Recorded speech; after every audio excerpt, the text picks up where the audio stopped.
Madrugada de domingo, dia 24 de abril. Um ponto de ônibus sendo desmontado e furtado. O endereço? Uma das ruas principais da zona sul do Rio de Janeiro, a Rua Barata Ribeiro, em Copacabana. Para quem passa pelas ruas durante a madrugada, é comum ver esse e outros tipos de furto. Até mesmo os letreiros dos prédios históricos do bairro vêm sendo furtados.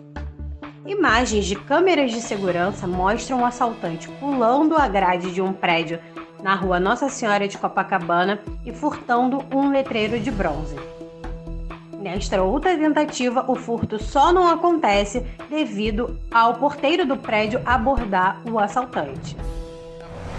Além do aumento de roubos de objetos de metal, alumínio e cobre aqui em Copacabana e dos pequenos furtos que acontecem a turistas e cariocas aqui no calçadão, outro roubo muito comum que a gente encontra são os dos óculos do escritor Carlos Drummond de Andrade. Desde a inauguração em 2002, no centenário do escritor, o objeto já foi furtado mais de 10 vezes. Mas o que leva algumas pessoas a cometerem este tipo de crime?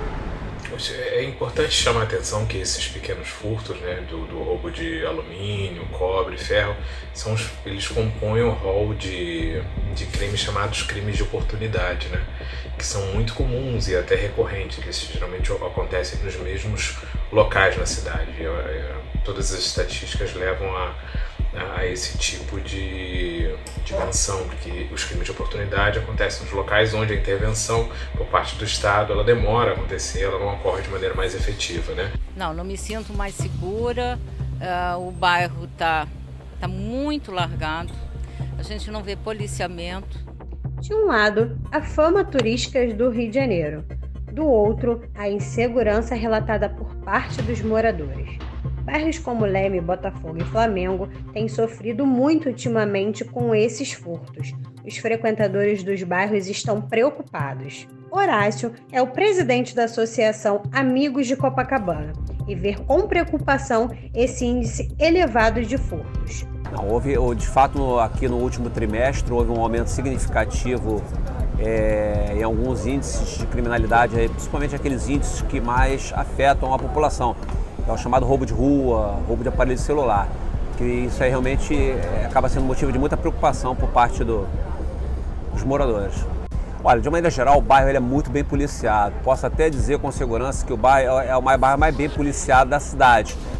Ao contrário do que informado pelo presidente da associação, alguns moradores da região não se sentem seguros e não veem essa presença constante da polícia na região. Não, sem policiamento, não tem policiamento, muito pouco. Segundo o Instituto de Segurança Pública, o bairro registrou um aumento de 96% nos furtos, ultrapassando mais de 2.000 casos notificados este ano, de janeiro a março. Um aumento significativo dos furtos de tudo que tem objeto metálico. Nós estamos falando de hidrômetros de prédios, letreiros de fachada, números de estabelecimentos comerciais e condomínios, registros de caixa de incêndio, corrimão de lojas, corrimão de entradas de prédios, ou seja, tudo quanto é objeto metálico ter sido objeto de furto por parte de uma parcela dessa população em situação de rua que infelizmente envereda para o crime e para o furto. A ressocialização para as pessoas de rua, né? Para as pessoas em situação de rua que cometem esse tipo de crime, de roubo de cabos, de fios, metais, cobre, alumínio, etc. Eu, como profissional da área de educação, eu não vejo outra maneira, além da punição já prevista em lei, fortes ações educativas, né? A sociedade, como um todo, ela acaba sendo responsável na medida em que ela não valoriza, e aí inclui-se, né, no rol de objetos de roubados, patrimônio histórico, né? Não valoriza os bens, e aí entre eles os bens históricos, etc., né? Mas esses roubos não ficam restritos somente às áreas nobres do Rio. Aqui na Supervia, o ano passado foram registrados em torno de 32.000 metros de cabos furtados, o que acaba impactando na vida dos cariocas. São, em média, 700.000 passageiros por dia aqui nas linhas da Supervia. O roubo de cabos nos ramais da Supervia aumentou 300%, totalizando um prejuízo de R$ 1,5 milhão de reais. E quem mais sofre com isso são os passageiros, que a cada dia chegam mais tarde nos seus compromissos. Mais de 1.000 viagens foram canceladas, segundo a concessionária.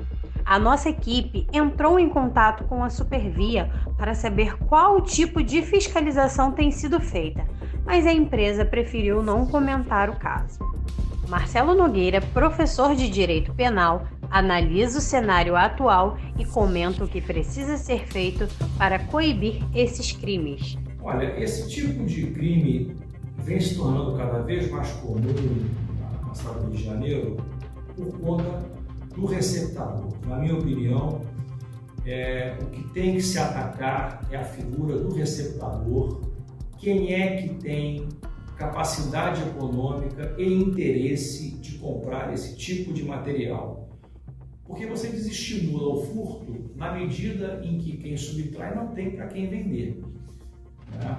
Então, aí é um trabalho de polícia judiciária, de investigação, né, para chegar a quem vem comprando esse material. A receptação é um crime com pena de reclusão de 1 a 4 anos, prevista no artigo 180 do Código Penal. Por outro lado, né, o policiamento ostensivo fardado, que é a missão constitucional da Polícia Militar, quando presente, não é, pode inibir, pode coibir o agente de praticar o furto.